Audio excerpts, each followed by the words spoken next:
What's up, guys? It's your girl Ginger, the true crime queen. I'm reminding you now that listener discretion is advised. The dark nature of this show is not suitable for young ears or those that are sensitive to graphic material. But without further ado, let's get it.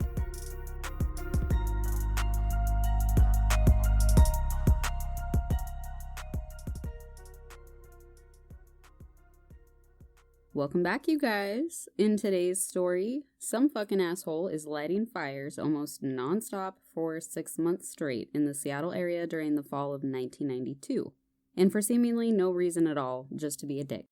It took a specially formed task force, some Mindhunter-style detective work, and a set of brutally honest parents before this piece of shit, pyromaniac known as Paul Kenneth Keller, would be stopped.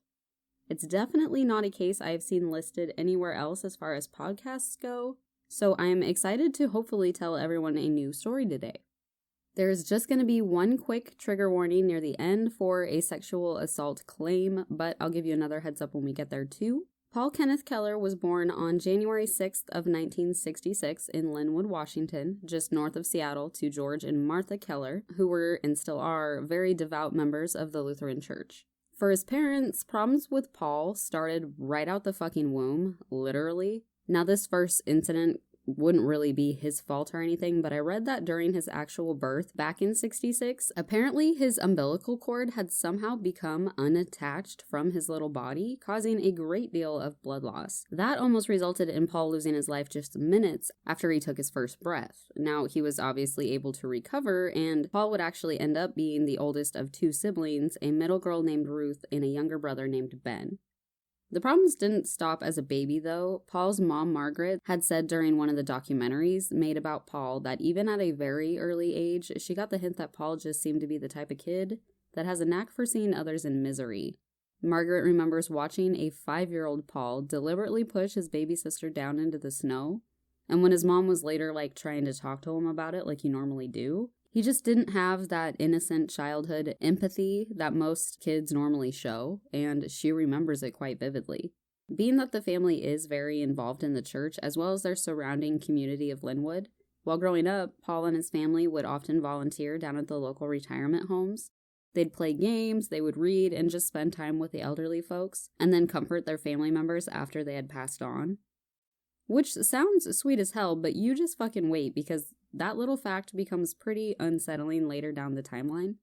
According to his father, he and Margaret were always on edge when they knew that Paul was interacting with his little brother or sister. They wouldn't dare leave him alone with them for too long. And seriously though, Paul was such a little shit that he'd even tripped his baby brother Ben with a bucket of golf balls that he placed near the staircase. And this poor little baby legit ends up in a body cast from his ankles all the way to his chest. And still, Paul doesn't give one single flying fuck, according to his dad. I'm not even kidding you. On another occasion, their dad once caught Paul pushing his little sister Ruth underwater in their backyard pool, and his dad had to bust his ass all the way down the stairs and outside to stop Paul from drowning her. And ever since, Ruth apparently has a very real fear of fire, very much thanks to prick-ass Paul and his bullshit antics. I'm really getting, Gage from Pet Sematary vibes, you know what I mean? After coming to the realization that Paul completely lacks empathy for anything whatsoever, his parents would actually reach out and try different types of therapies and counselors for Paul. Margaret said that they spent years trying different medications. There was over 49 different tests done to Paul, all just to find out that he would be considered a hyperactive child. And when they were okay, well, how do we help him? The doctor told him that they were basically going to be stress-ridden parents forever. Good old doctors of the 70s, go figure. They eventually did get Paul on some beneficial type of medication for the hyperactivity, though, and Paul's interest did seem to fade from tormenting his siblings to something seemingly more productive, at the time anyways. Most people brush it off to natural boyish interest that starts with, fire trucks until it later becomes the clear makings of a piece of shit pyromaniac, hence the new name that I gave him.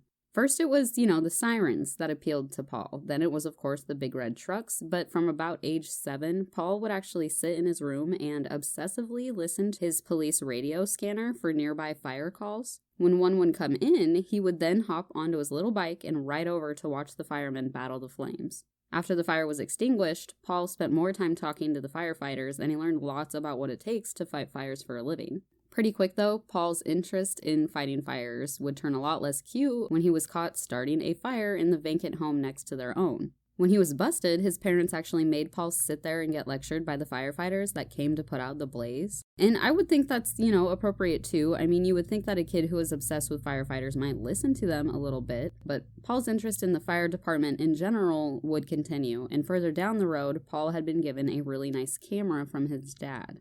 Paul then used it to literally take hundreds of photos of neighborhood fires, fire trucks, firemen, burnt down houses, literally anything fire-related. All of it. As a teenager, and aside from being pretty much a loner who's only interested in listening to his radio scanner, Paul would end up graduating from Watson Groen Christian School in the northern Seattle area. At some point during his later teenage years, Paul had apparently convinced his parents that he didn't need counseling or his medications anymore, and it would seem that he was on the right path. He even worked up the nerve to volunteer at one of the Everett, Washington fire departments. It turns out, though, that he was actually said to have been dismissed twice. I haven't heard specifically why, but I bet it has something to do with his mental health record, honestly. But when he's 23, guess what? Paul ends up meeting the woman that would become his first wife while attending the First Baptist Church, and I believe this is 1989. Honestly, I can't find shit on this woman, though. She seems to have completely looked out, and her name has been omitted from everything I can find on this guy. But by 1991, not even 2 years later, they quickly divorce.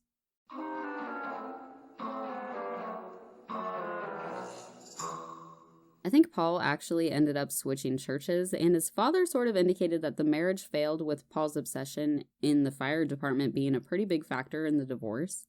On the outside, Paul would seem like a super normal guy. Maybe he's just quiet and kind of shy, but the few people who are forced to deal with his bullshit know he has a really bad temper too. And after his divorce, Paul would sort of start on this downward spiral. After his wife left him, he was apparently fired from his security job that he was working. He was then forced to file bankruptcy even. He managed to land another job as a bookkeeper, but again was shortly fired from there too after it was found out that a suspicious but small fire had apparently broke out at his office desk. Which now I can only picture Dwight Schrute from The Office during the fire episode. Does anyone smell anything smoky? Did you bring your jerky in again? And because he's obviously not going to leave with a good reference from that place, his dad, George, who knows Paul is struggling right now and really just wants to see him get himself out of the slump that he seems to be in since the divorce and the bankruptcy. So being the kind, sweet, giving man that Paul's father is, he offers a job at their family's successful advertising business where his brother and sister also work. But even the mom, Margaret, was like, "Are you fucking dumb? The fuck?" Because that motherhood intuition is pretty spot on. But Paul actually started out doing so well with his customers that George honestly thought for a little bit that Paul might end up running the family business one day, but nothing lasts forever. Even though he had started out great, it wasn't long before Paul started slipping on his end of the job requirements. Paul was also starting to drink pretty regularly while simultaneously growing some massive porn addiction and no longer attending church. Soon there's problems at the advertising office every single day. Paul would start fights with both of his siblings and even other employees, and one time, as their mom Margaret was walking into the office early one morning, she caught Paul fighting with his sister and his hands were around her neck, trying to strangle her over something. So that would be 2 times now that this fucking psycho has been caught trying to kill his little sister, and the mom Margaret is fucking done. So she begins trying to convince Paul's father George to fire him from the advertising company before he does anything even worse for their family or their business. But his dad, George, just doesn't have the heart to do it, and he gives him an ultimatum instead, sort of like, get your shit together or you're out of a job. Well, then get your shit together. Get it all together and put it in a backpack. All your shit, so it's together. And if you gotta take it somewhere, you know? Take it to the shit store and sell it. Or put it in a shit museum. I don't care what you do. You just gotta get it together. Get your shit together. So instead of slowing down on the booze or going back to therapy, Paul apparently decides to take out his frustrations on the city of Seattle by starting a fire almost every day for literally 6 months straight. Boxing, yoga, hiking. No, fuck that. I'm gonna light this entire city on fire. The first couple fires reportedly set by Paul were on the evening of August 6th of 1992. He had 3 separate fires in random unfinished homes in the next town over from his.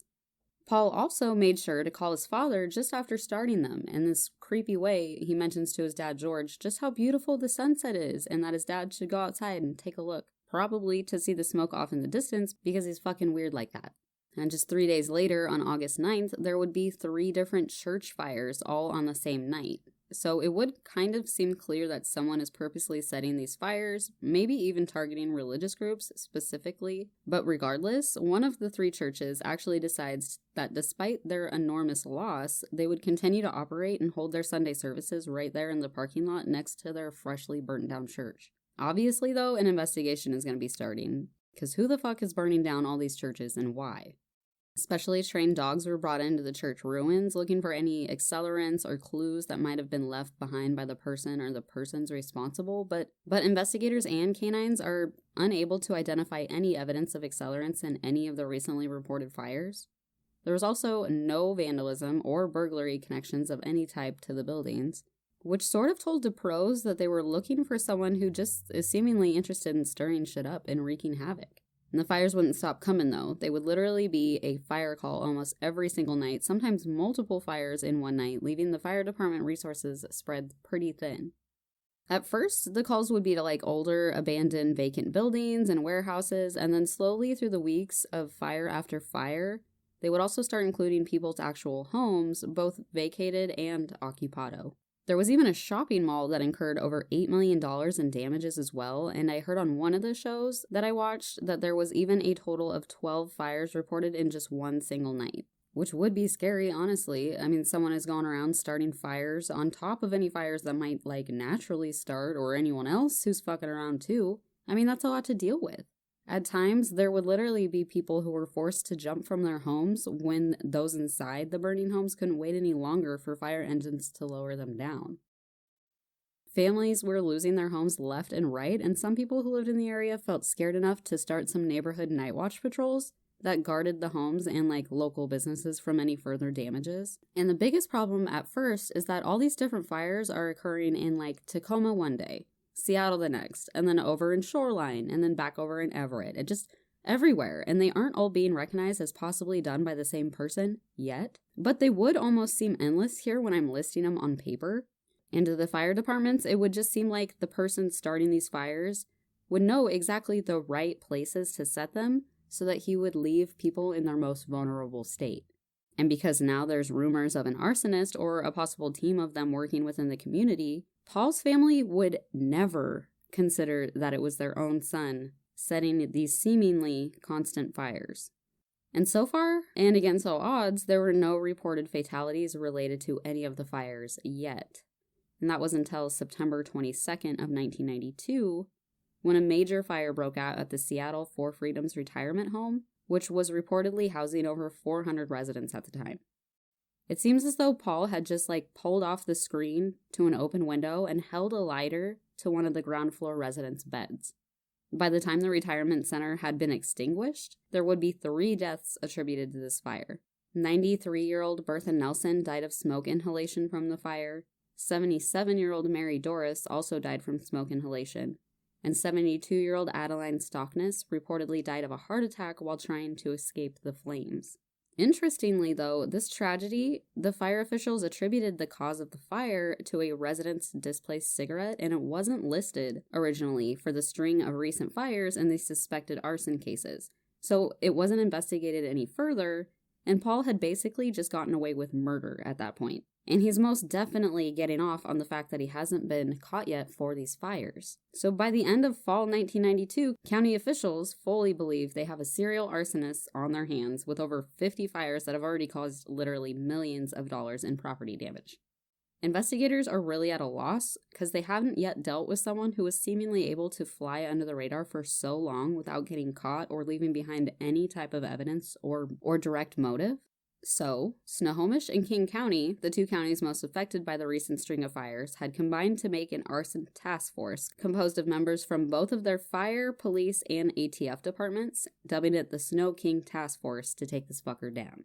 Arson dogs are now being brought into all the suspicious fire investigations. However, they still aren't finding any evidence of accelerants. It would literally seem like whoever's starting these fires is doing it at night and literally just walking up to drapes or mattresses or wood tables and lawn chairs. I mean, just anything that will catch and light that shit on fire. Also, they noticed it was always from about the chest level, too. Investigations so far were only able to pull 2 of this dumbass's fingerprints off a window panel from fire number 28, but unfortunately the prints returned no match in the system, meaning that the assailant didn't seem to have a criminal record and was probably very young. So without even really knowing where to start as far as suspects go, the arson task force would request the assistance of the FBI's John Douglas for a behavioral profile analysis for the serial arsonist that they had so far been calling Spectre. This would take some time to get back though. And what's really fucked up about this, besides Paul's obvious disregard for human life, but it's also the fact that Paul is using his familiarity with the response times and his knowledge of the fire department coverage areas and literally just shitting on those living in the most vulnerable parts of town as far as a fire situation would go. All because it apparently somehow relieves his personal frustrations. It's such a selfish act of destruction, you know? Like when he goes back to his home at night, he still has bills to pay. His job is still on the line. I don't understand why it would get him off to see everyone else crash and burn next to him. It's pointless trying to understand some of these people, but by winter of 1992, the 4 different counties of Snohomish, King, Pierce, and Kittitas were all subject to Paul's destruction and anger. As the weather dropped down, though, into colder temperatures, the fires did also decrease a bit, too, giving the firefighters somewhat of a break with a few days in between back-to-back calls at least.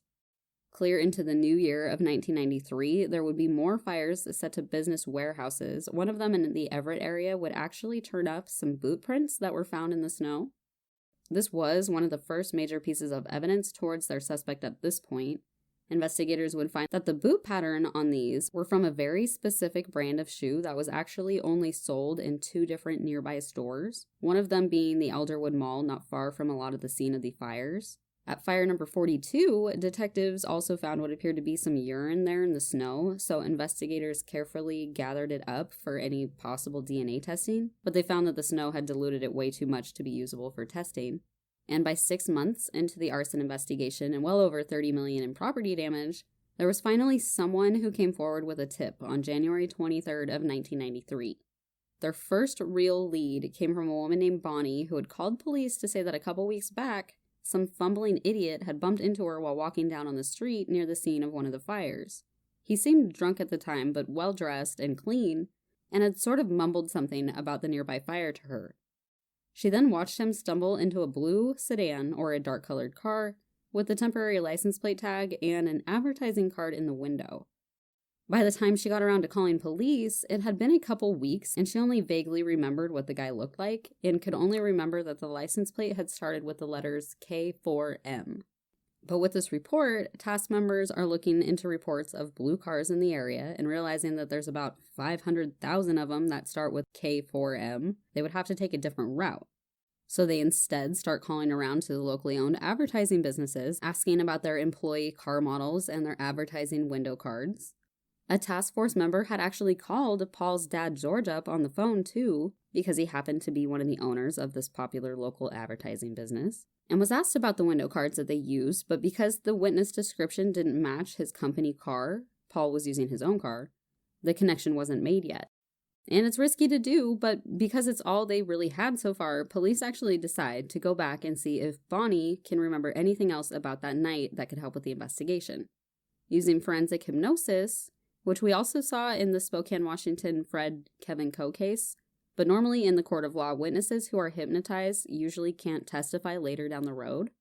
So police risk it anyways, just to see if they can at least find the person or persons responsible for all this chaos. So basically using some super deep relaxation techniques to spark the witness's memory, she is able to recall a tall, thin man who's well-dressed, with an Oxford shirt, and definitely had alcohol on his breath. They next brought in a forensic artist to do a composite sketch of the perp, and after 2 hours of dismissing facial features, they came up with a pretty good sketch of the man they named Spectre, looking straight up like a cross between Doc Holliday from the movie Tombstone and Ned Flanders from The Simpsons. I'm not even kidding. Along with the composite sketch, investigators also received their perp's behavioral profile, stating that this man would likely be a white male in his late to mid-30s.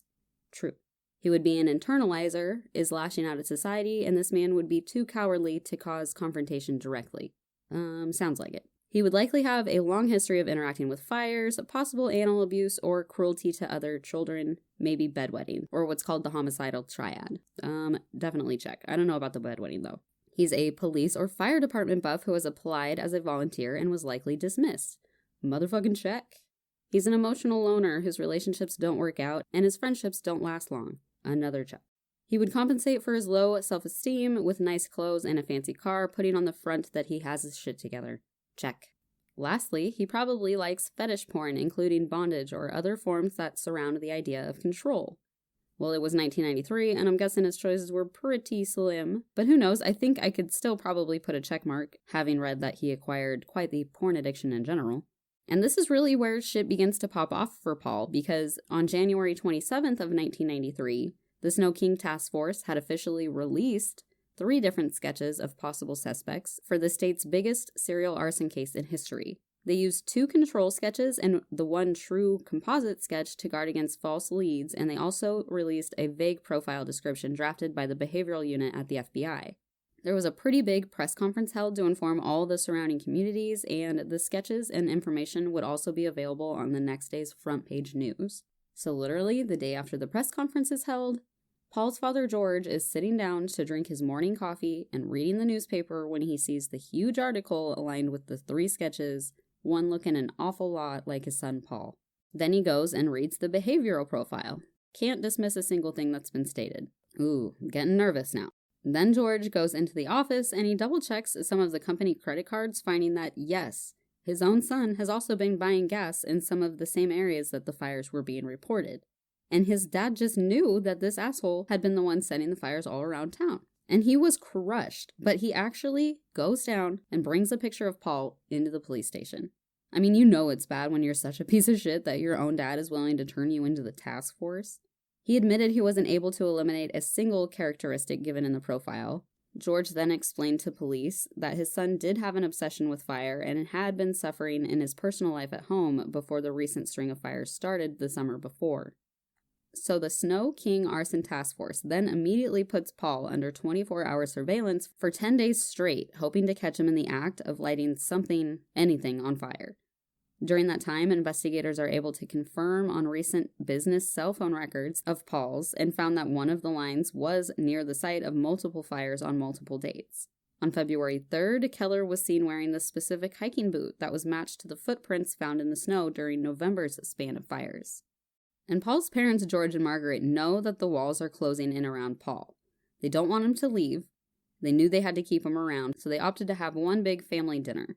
His brother Ben had admitted that he'd almost spilled the beans to his older brother Paul that the jig was up while they were driving over to his parents' house, but thankfully he didn't. After this dinner, though, Paul had mentioned something to his parents about some plans of visiting some girlfriend he apparently had down in California, who I'd be willing to bet a lot of money didn't actually exist. But at that point, his parents knew it was over. His mom couldn't even talk to Paul without crying. She said she felt so nervous and conflicted, like she was betraying her son, knowing that they would have to call the police as soon as he left. And before he did, Paul made sure to hug his dad, George, one last time, and he said that Paul really didn't seem like he wanted to let go.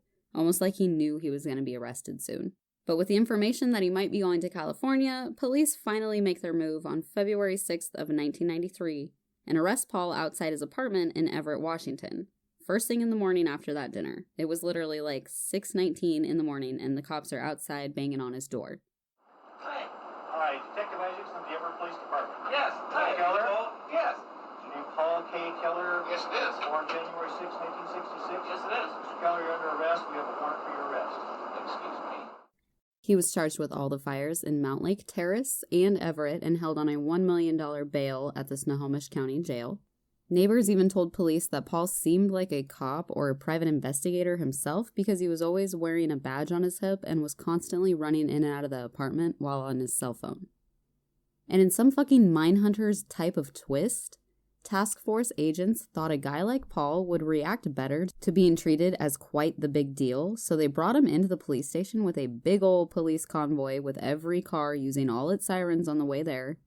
They opted to set up an interrogation room with big stacks of files, all these bulletin boards with newspaper clippings, his sketch, and his picture, with a big red label that said identified, and even had his own fucking dad sitting there waiting for him in a chair, like he does when you're 16 and you're sneaking back into your room after curfew. Paul's father George got up and hugged Paul one more time before telling him it's all over now, and that life as he knew it before that morning will never be the same. And at first, Paul tried to say that he didn't do any of it, but then when they started buttering the fuck out of his ego, within 15 minutes, prick-faced Paul was singing like a fucking canary, practically bragging about the 32 fires he was charged with, while simultaneously admitting to setting 44 additional fires in Clay Elum and Linwood. And seriously, this pompous dickface actually had the nerve to tell the police, "I'm not the type of guy you should be putting into jail. You should dock my insurance or something." I'm not even kidding. Wow. Is that not one of the most fucking obnoxious things you've literally ever heard in your life? No, bitch, you need to go to fucking jail. The very next day, he then literally went out and showed investigators how he would just walk up and light shit on fire with a fucking big lighter for that entire 6 months of simulated hell. Did you commit this arson? Yes. Just dropped at the stairs, there was corrugated. You can see where some of it's left. Yeah? I'll do the same thing, just that fast. I pulled around and the door was just wide open. And there I was in that state of mind, and I lit a chair and she just went. That was the only one that I really ever stayed to watch of all. It went real fast. Fast. Very fast. It also went to multiple alarms very fast. Very fast. Man. In March of 1993, Paul Kenneth Keller first pled guilty to the 76 fires in Snohomish County. Because he would plead guilty to the crimes, there would only end up being a trial concerning his penalty, and Paul was looking at a lot of time in jail. Prosecutors were labeling him a terrorist and the biggest serial arsonist case in the state's history, so they wanted at least 75 years in prison. They had a clinical psychologist examine Paul and concluded that he's an abso-fucking-loot pyromaniac, and according to this Dr. Gary Grinnell, fire endowed this weak child, Paul Keller.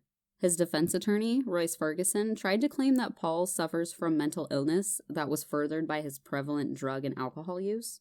He was arguing that Paul needed help and not prison. They were requesting a lesser sentence with mandatory treatment as they believe it's unreasonable for this mentally ill man to spend the entire rest of his life behind bars. His attorney can be quoted in saying, "Paul is not the Ted Bundy of arsons. He is not a sociopath. Under the stress of bankruptcy and a failed marriage, Keller disintegrated. The question is whether he's an evil sociopath who should be put in prison forever, or whether we should try to redeem him." Yeah, I don't know about that one, though, because there was also letters being written and sent into the courts detailing the huge amount of loss that the families who had suffered from these fires were experiencing. Prosecutors had letters from victims who had lost every single penny they'd ever earned, while Paul didn't really seem to be the least bit remorseful for his crimes. So in May of 1993, Paul Keller would originally be sentenced to 75 years in prison at the Clallam Bay State Prison. But we ain't done yet, because don't forget about those 3 women who died, you guys. After reinvestigating the Seattle Four Freedoms retirement home fire that had originally been attributed to the displaced cigarette, investigators would now be charging Paul with 3 counts of second-degree murder for the deaths of Bertha Nelson, Adeline Stockness, and Mary Doris. On December 28th of 1993, after already serving 6 months in prison, Paul Keller was then brought back into King County Superior Court so that he could again face his additional charges. And in a real dickheadish move, Paul would only plead guilty to the 2 counts of second-degree murder, and on the 3rd, he was opting to take the Alfred plea.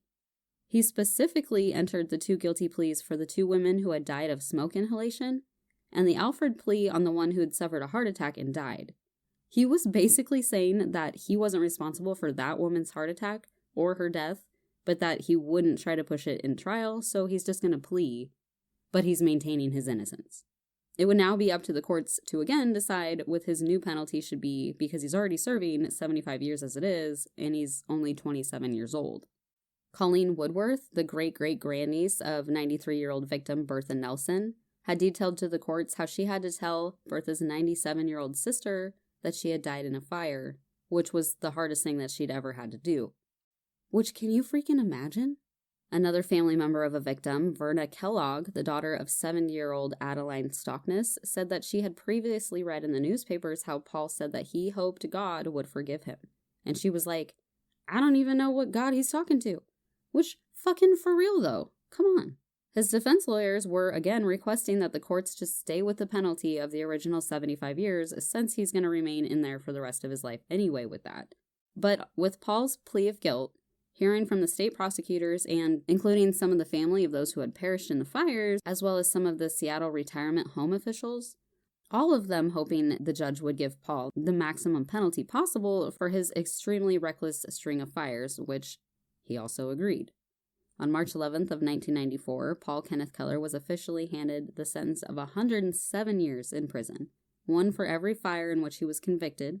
Records show that Paul will be eligible for parole in 2079, meaning that he would have to live until he's at least 113 years old, so pretty unlikely that he'll ever be outside of prison walls again. It's honestly too bad they can't set him up to die in a fire, though.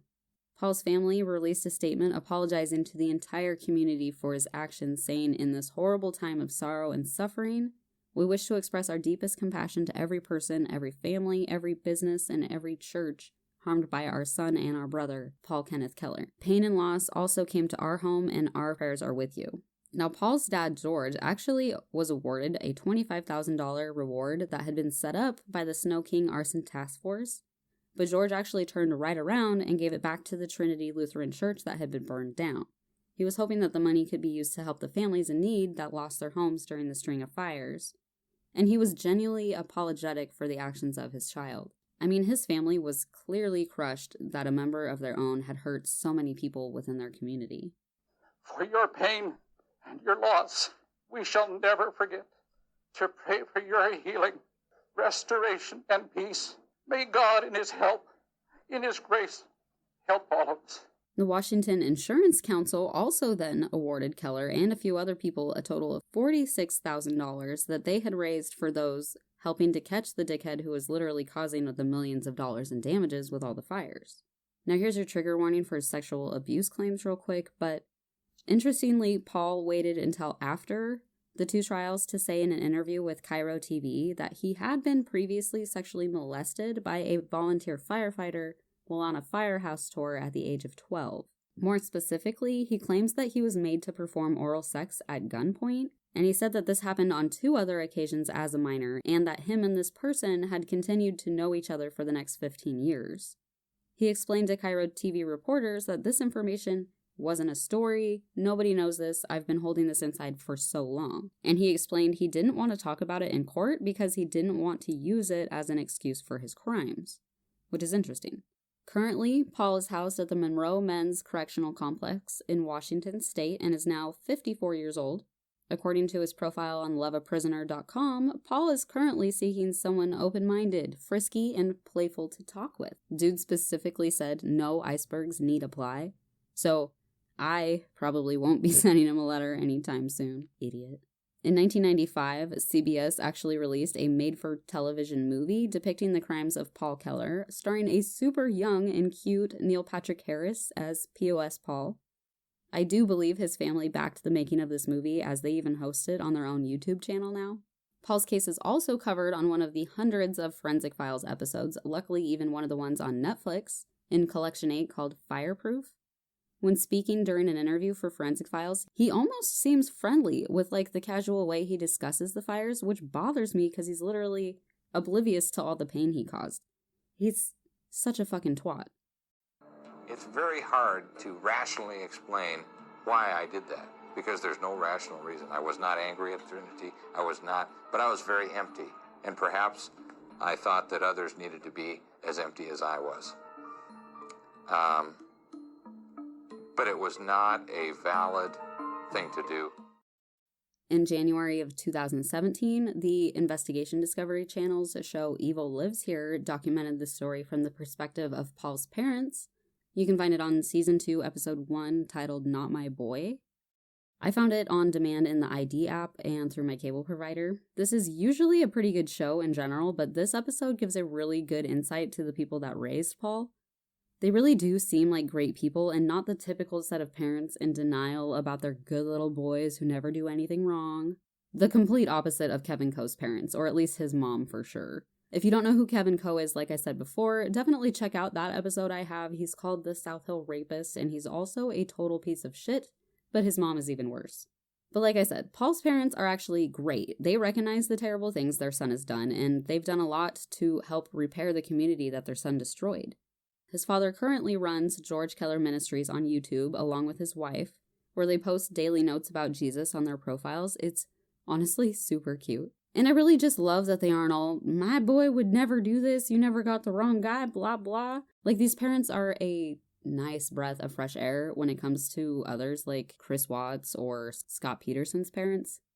Now, Paul Keller was the biggest serial arsonist in U.S. history until 2004, when a man named Thomas Sweat had admitted to setting over 350 fires in a 30-year period around the Washington, D.C. area. Now, we know Washington State doesn't lack in killers or fires, and in Paul's case, he sort of just combined the two to make one of the biggest examples of how, despite a very loving upbringing and seemingly every opportunity in the world, you can still end up with a total piece of shit. Quickly, I have a few shout-outs before I have a pretty big announcement to make. I need to thank Stevie for recently joining the Patrons of the Queendom, so thank you so much for your support, Stevie. And then I also have to say thank you to Trisha and Sammy Swearheart for leaving a couple really nice reviews on Apple Podcasts. Those really help my podcast get suggested to others, so muchas gracias, girlies. Next, I wanted to give you guys an official heads up that I will be taking my season break soon. I like to do them every 8 or 9 episodes, and this is actually number 28, and it sort of snuck up on me, honestly. I'll be taking the holiday season off from making new episodes to spend some time with my family, and this year my little girl is old enough to finally enjoy some Christmas traditions, so we'll definitely be making some special memories since this whole year was trash, basically. While the podcast is on a break, I will continue making the bonus episodes for patrons, so please, if you're in need for more content, definitely check it out. I currently have a 5-parter on the Darlie Routier case and a 2-part on Jodi Arias. I just did a 4-part refresher on the Scott and Lacey Peterson case too, so there's definitely enough episodes to keep you content during the break. But again, I'll give you another heads up on the next episode, so please catch me back here in 2 weeks with my last episode drop of 2020. And it's a weird one, to say the least, anyways, so fits 2020 in general. As always, you guys, remember to stay safe, lock your fucking doors. Alright, you guys, bye.